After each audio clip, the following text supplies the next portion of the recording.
चली राज्यसभा निर्वाचन पर भोटिंग जन पर जड़े विधानसभा आसी पहुँचुं विधायक मैंने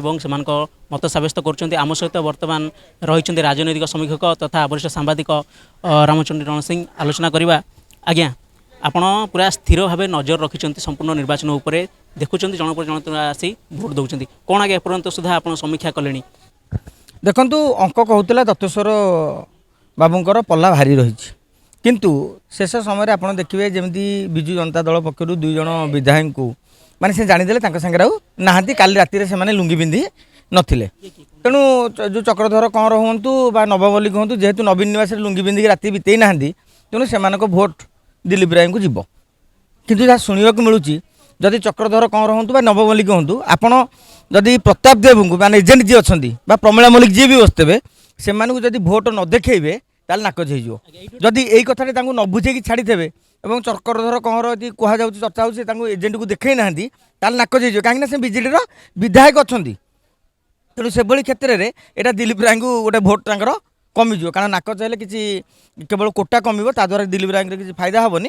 तेणु चक्रधर कंवर कौन कर तो आम 5टा बेलू जापर प्रताप देव बाहर को आसिले कौन सूचना देवे कहींपारे। एवं आउ गए देखिए सोफिया फिरदोस जाके विधानसभा आसी ना कहुचे सी राज्यसभा निर्वाचन विरत रे भोट देवे ना जदि भोट नदेवे दत्तेश्वर फायदा हम विशेष किसी क्षति हम ना दिलीप राय को देले गोटे भोट बढ़ो कहीं आप भोट नाकच करेंगे से जो 30टा भोट अच्छी माने कोटा कमी जापे किंतु यह द्वारा संख्या तुम बढ़ोनी ये एक बड़ कथा। दिलीप जहाँ अनुमान आज बर्तमान सुधा करा द्वितीय पसंद भोट को अपेक्षा करा पड़ो क्या द्वितीय पसंद में गोटे भोट दिलीप राय पाइबार संभावना रही आजिका समय काल्कुलेसन जो 28 ରୁ 29 जदि चक्रधर कंवर नाक सहित पुणी गोटे भोट कमी जाइए तार भितर यदि भितरा सेटिंग खाली लुंगी पिंधा भितर यदि कहीं बेईमान कर दिखते नवीन पट्टनायक को राति शोले लुंगी पिंधिले भात डालमा खाइले मौज कले कि जदि भोट नदेवे से आम समय आसिले जाना तो माने एत शीघ्र कहवाटा ठीक हे ना। देखो रमेश जेना एपर्यंत आम देखा पाइन आगे कथा चर्चार जोर रही है। देखो रमेश जेना स्पष्ट भाव में कहते मु दल लाइन में जीवी कि आसी ना से माने अनुपस्थित रही पारती सी भी गोटे कौशल जो मान देखो अनुपस्थित आ भोट दान माने क्रॉस वोटिंग आधे फरक रोचे या आपण अनुपस्थित से मैंने रही लाभ जो मैंने क्रॉस वोटिंग करी तुमको भोट देवार नाला जहाँफल दत्तेश्वर भोट कमिव किंतु जो मैंने तुमको भोट देवार था से मैंने जदि नाकच होगा ताल यहाँ आउटा पार्टी माने दिलीप राय क्षतिकारक जदि रमेश जेना अनुपस्थित रहती दिलीप राय को प्रकारांतर लाभदायक हम। धन्यवाद।